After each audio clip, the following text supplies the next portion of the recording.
नमस्कार, weekend times news में आपका स्वागत है। मैं हूं आपके साथ अंकिता दुबे। चलिए अब खबरें देखते हैं विस्तार से। छत्तीसगढ़ की साय सरकार का आज दूसरा बजट विधानसभा में पेश हुआ। वित्त मंत्री ओपी चौधरी ने यह बजट पेश किया।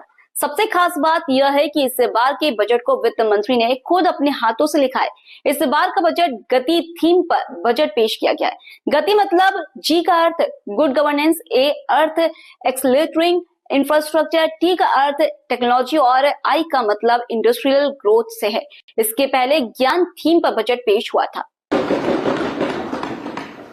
माननीय अध्यक्ष महोदय, हमारे छत्तीसगढ़ के युवा प्रतिभा आशुतोष ने कहा है, कोई जो पूछे शौर्य का पर्याय तो तुम वीर नारायण गुंडाधुर की तलवार लिख देना।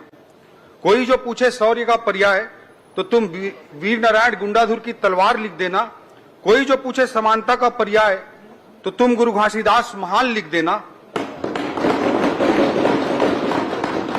कोई जो पूछे राम राम का पर्याय तो छत्तीसगढ़ी में जय जोहार लिख देना। और कोई जो पूछे चारों धाम का पर्याय तो तुम मेरे छत्तीसगढ़ का नाम लिख देना। छत्तीसगढ़ विधानसभा में वित्त मंत्री ओपी चौधरी ने 1,67,100 करोड़ का बजट पेश किया, जो पिछले साल की तुलना में 12% ज्यादा है। ओपी चौधरी ने बजट में 1 रुपए पेट्रोल सस्ता करने और सरकारी कर्मचारियों को 53% डीए की घोषणा की है। इस दौरान ओपी चौधरी ने बताया कि महतारी बंधन योजना के लिए 5,500 करोड़, पीएम आवास के लिए 8,500 करोड़ और पीएम श्री स्कूल के लिए 277 करोड़, स्वास्थ्य योजनाओं के लिए 1,500 करोड़, रायपुर से दुर्ग के लिए मेट्रो रेल सर्वे के लिए 5 करोड़ रुपए का प्रावधान किया है। आज बड़े शहरों की जरूरत मेट्रो, मिनी मेट्रो के रूप में सामने आ रही है। अध्यक्ष महोदय, इस बात को ध्यान में रखते हुए, भविष्य की जरूरतों को ध्यान में रखते हुए रायपुर से दुर्ग तक मेट्रो रेल सुविधा के सर्वे का कार्य भी इस बजट में प्रावधानित है। 5 करोड़ रुपए का प्रावधान किया जाएगा। अपने बजट भाषण में वित्त मंत्री चौधरी ने हर वर्ग को साधने की कोशिश की। किसानों, युवाओं, महिलाओं के साथ साथ सरकारी कर्मचारियों के लिए बड़े ऐलान किए गए। वित्त मंत्री ने सरकार कर्मचारियों के महंगाई भत्ते में बढ़ोतरी का ऐलान किया है।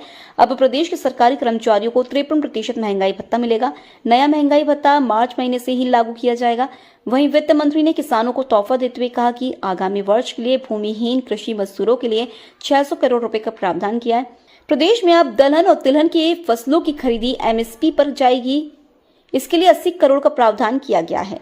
वित्त मंत्री ने कहा कि महानदी से इंद्रावती और केवाई नदी से हसदेव नदी को जोड़ने का सर्वे होगा। उन्होंने कहा कि स्टेट कैपिटल रीजन के एक नया कार्यालय बनाया जाएगा। इसके डीपीआर के लिए 5 करोड़ का प्रावधान किया गया है। रायपुर से दुर्ग के लिए मेट्रो सेवा का काम शुरू होगा। इसके सर्वे के लिए बजट में राशि का प्रावधान किया गया है।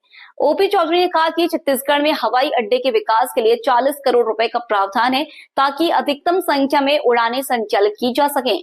वित्त मंत्री ने ऐलान किया कि नर्सिंग की संभावनाओं को ध्यान में रखते हुए इस बार इसी बजट में 12 अतिरिक्त नर्सिंग कॉलेज की स्थापना की जाएगी। नर्सिंग कॉलेज में संख्या 8 से बढ़कर 20 हो जाएगी। ये कॉलेज बलरामपुर, दंतेवाड़ा, जांजगीर चांपा, बीजापुर, कुरुद, नया रायपुर, बैकुंठपुर, कांकेर, कोरबा और महासमुंद में बनेंगे। इसके लिए 34 करोड़ का प्रावधान रखा गया। इस बजट में 6 नए फिजियोथेरेपी कॉलेज शुरू किए जाएंगे। बिलासपुर, दुर्ग, जगदलपुर, रायगढ़ और मनेन्द्रगढ़ में कॉलेज खोलने के लिए 6 करोड़ का प्रावधान रखा गया है। आईटीआई और पॉलिटेक्निक कॉलेज को अपग्रेड किया जाएगा। इसके लिए 100 करोड़ का प्रावधान रखा गया है। ओपी चौधरी ने कहा कि रायपुर में IIM, AIIMS, NIT, IIT Raipur में एक भी राष्ट्रीय स्तर का संस्थान नहीं है।